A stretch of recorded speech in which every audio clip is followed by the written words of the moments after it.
પરંતુ ખાલી મગરના આંસુ ઓફિસમાં બેસીને પાડે ને મનસુખભાઈ એવાની અમને જરૂર નથી. આદિવાસી સમાજનું લોહી જોઈએ, પોતાની સંસ્કૃતિ બચાવવા માટે, અસ્મિતા બચાવવા માટે લડે. એટલે આ ચોર સરકાર પોલીસને હાથો બનાવીને ખોટા ગુનાઓ દાખલ નહીં તો લડશું. વર્ષાબેનને લડાવીશું, એમાં શું ચિંતા છે? જે વાઘના બદલે વાઘણ આવશે. માત્ર ને માત્ર આદિવાસી સમાજના લોકોને જાગૃત કરવા વાળા પર એટેક કરીને એને ડરાવી ધમકાવીને બેસાડી દેવાનું ષડયંત્ર અત્યારે થઈ રહ્યું છે. સુભાઈ વસાવા હોય કે દર્શનાબેન, ભારતીય જનતા પાર્ટીની કઠપુતળી છે. માત્ર ને માત્ર સંસદ પદ શોભાવવા માટે, વિધાનસભાનું પદ શોભાવવા માટે કશું બોલતા નથી. અમે ના પાડતા જ નથી. મનસુખભાઈ આવો, અમે લીલા તોરણે તમને આવકારીએ છીએ. બોલો જાહેર મંચ પરથી, કેમ ચૂપ થઈ જાય છે?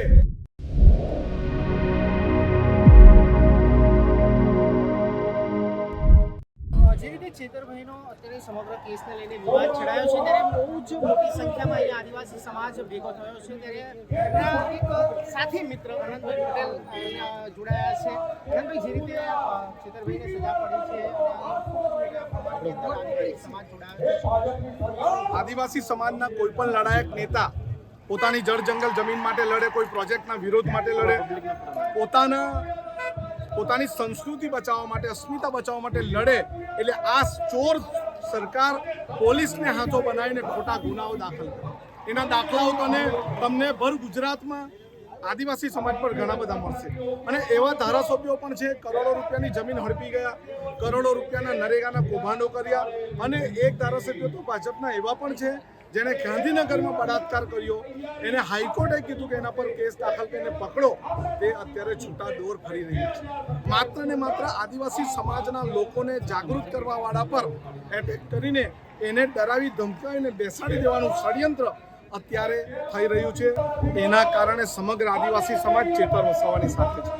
મનસુખભાઈ બી એક આદિવાસી છે.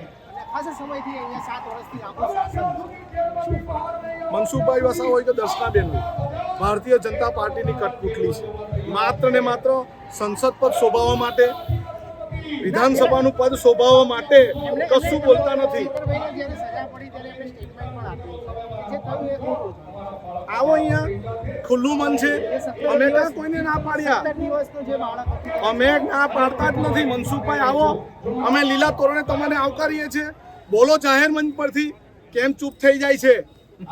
કેમ ભાજપના ભગત બની જાય છે? કેમ ભાજપની કઠપુતળી બની જાય છે? અહીંયા ખુલ્લું મંચ હતું, કોઈ પાર્ટીનું મંચ નહીં હતું. હું પણ કોંગ્રેસમાંથી આવું છું. મેં અહીંયા આવીને વાત કરી. આમ આદમી પાર્ટીના સામાજિક આગેવાનો પણ આવ્યા છે. એટલે આ કોઈ બાપનું મંચ નહીં હતું, પરંતુ ખાલી મગરના આંસુ ઓફિસમાં બેસીને પાડે ને મનસુખભાઈ એવાની અમને જરૂર નથી. આદિવાસી સમાજનું લોહી જોઈએ, એ અમારામાં છે. અને અમે પક્ષ પાર્ટી જોતા નથી. કાલ ઉઠીને દર્શનાબેન પર પણ એનો જિલ્લા પ્રમુખ કોઈ આક્ષેપ કરશે તો અમે દર્શનાબેનની સાથે ધરણા કરવા તૈયાર છીએ. એક એ પ્રશ્ન છે કે ધારાસભ્ય પદ હવે જતું રહ્યું છે અને હાઈકોર્ટમાં પણ હવે જો હાઈકોર્ટમાં એમને જામીન મળી જાય છે તો ફરીથી ધારાસભ્ય પદ મળી શકે છે. પણ જો ના મળે તો શું? હવે ભગાભાઈ બારોટનું તમે નામ સાંભળ્યું હશે, કોંગ્રેસમાં હતા.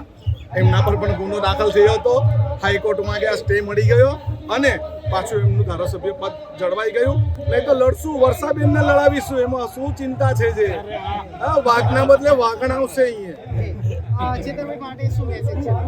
મારે લોકોને એક જ મેસેજ કરવો છે, સમાજના માટે પક્ષાપક્ષી છોડીને જે સમાજ માટે લડે છે એવા લડાયક નેતાની સાથે રહેવો અને એને ખુલ્લા દિલથી સહકાર આપો.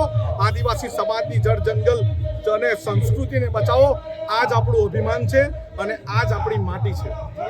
તો આ હતા કોંગ્રેસના ધારાસભ્ય આનંદભાઈ પટેલ, આદિવાસી સમાજમાંથી આદિવાસી નેતા તરીકે ઉભરી આવ્યા છે. ત્યારે હવે આવનારા સમયની અંદર જોઈશું કે છેતરભાઈને લઈને હાઈકોર્ટમાં જે રીતે અત્યારે આ લોકો આગળ વધી રહ્યા છે અને હાઈકોર્ટની અંદર શું જજમેન્ટ આવે છે તે જોવું.